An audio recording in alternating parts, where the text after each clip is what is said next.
नमस्कार विद्यार्थी मित्रों, ओम एज्युकेशन चैनल में आपनु हार्दिक स्वागत है।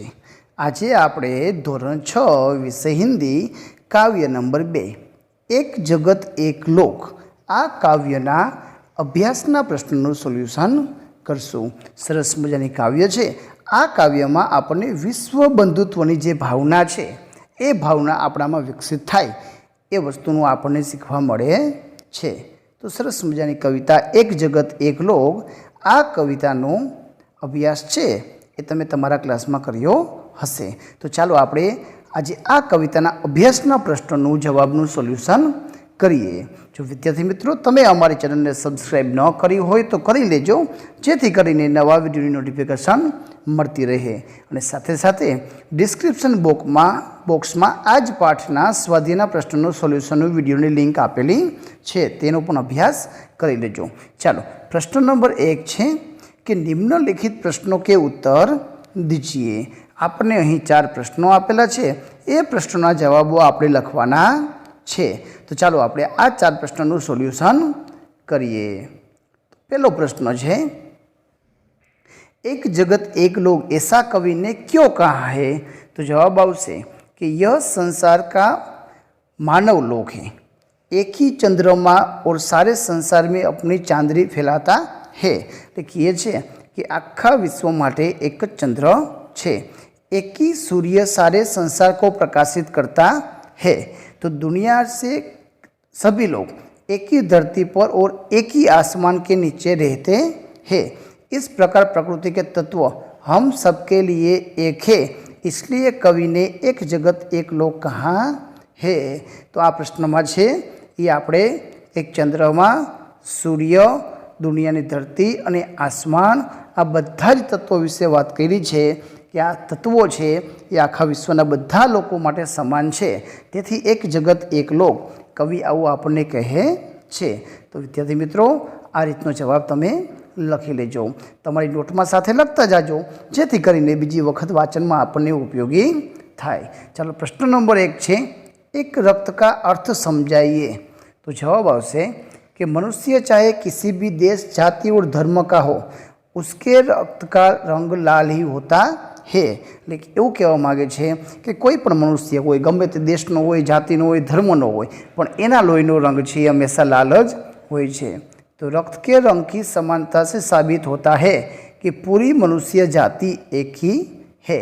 भले ही हमारे रूप रंग और भिन्न हो, पर भीतर से हम सब एक है। आवो वस्तु आपने एक रक्त का अर्थ समझावे छे।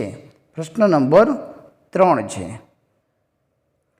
हमारा धर्म क्या होना चाहिए? तो जवाब आवशे सबकी प्रगति हो, सबको न्याय मिले और मानवता की रक्षा, यही हमारा धर्म होना चाहिए। तो 3 वस्तु याद रखो कि सबकी प्रगति हो एटले कि बधानो विकास थाय, सबको न्याय मिले, ज्यां ज्यां अन्याय थाय छे बधाने सरखो न्याय मळवो जोईए, अने मानवता की रक्षा एटले मानव जातिनी रक्षा ए ज आपणो धर्म होवो जोईए।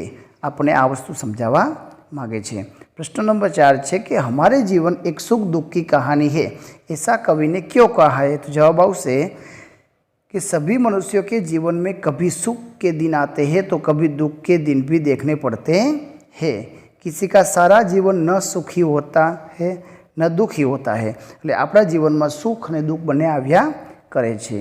जीवन में बारी बारी से सुख और दुख आते रहते हैं, इसलिए कवि ने कहा है कि हमारा जीवन एक सुख दुख की कहानी है।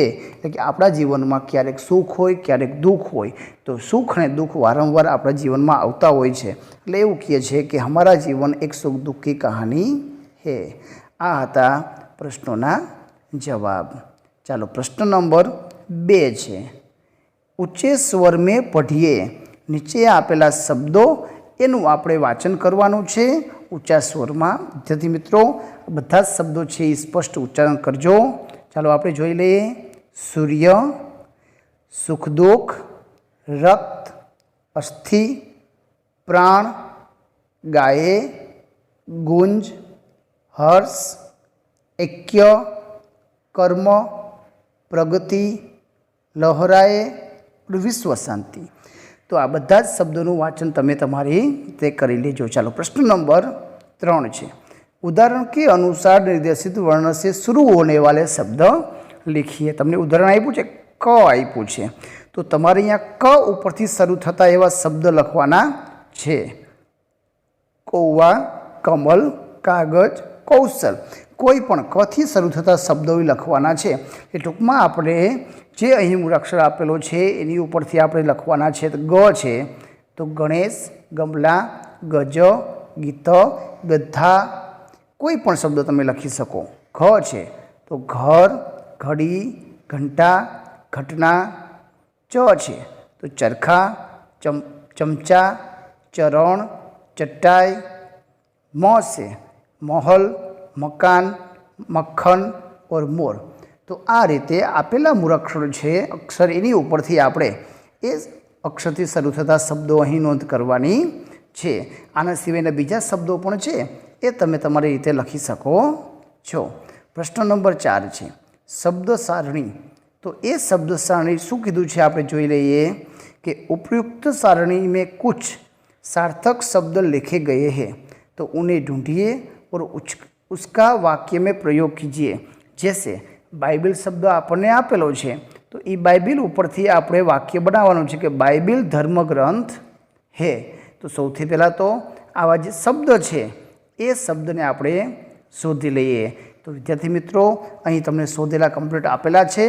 तमे तमारा पाठ्यपुस्तकमां आ बधा ज शब्दोनी नोंध करी लेजो। चालो जोईए कि महाभारत पारसी धर्म छे, महाभारत ग्रंथ छे, मस्जिद ए मुस्लिम दर्शननुं स्थान छे, हिंदू ए धर्म छे, बाइबल ए ग्रंथ छे, गुरु ग्रंथ साहेब ग्रंथ छे, सिख धर्म छे, मंदिर ए दर्शननुं स्थान छे, रामायण ए ग्रंथ पुस्तक छे, साई भगवान छे, अवेस्ता ए ग्रंथ छे अने मुस्लिम ए धर्म छे।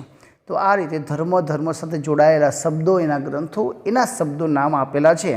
तो आ रीते तमे शोधी लीधो। हवे आ बधा ज शोधायेला शब्दों छे एना उपरथी आपणे एक एक वाक्य बनाववानुं छे। चालो विद्यार्थी मित्रों आपणे वाक्य बनावी लईए। पहेलुं छे कि महाभारत तो महाभारत महाकाव्य है। आगळ जोई। 2 पारसी तो पारसी अग्नि की पूजा करते हैं। हिंदू हिंदू मंदिर में जाते हैं। मस्जिद मुसलमान मस्जिद में नमाज पढ़ते हैं। मंदिर यह राम का मंदिर है। अवेस्ता अवेस्ता पारसियों का धर्म ग्रंथ है। रामायण रामायण हिंदुओं का धर्म ग्रंथ है। मुस्लिम ईद मुस्लिम का त्यौहार है। साई साई एक संत थे। तो आ रीतना आपणे वाक्य छे ए बनाववाना छे। नंबर 10 गुरु ग्रंथ साहिब तो गुरु ग्रंथ साहिब सिखों का धर्म ग्रंथ है। सिख गुरुद्वारा में जाते हैं। तो आ रीतना वाक्य छे आपणे बनाववाना छे। तो आ हतुं धोरण 6 कविता नंबर 2 एक जगत एक लोकना अभ्यासना प्रश्नों। विद्यार्थी मित्रों स्वाध्यायना प्रश्नोनी लिंक छे ए डिस्क्रिप्शन बॉक्स में आपेली छे। त्यां जजो अने विडियो जोईने अभ्यास करी लेजो। आभार, धन्यवाद।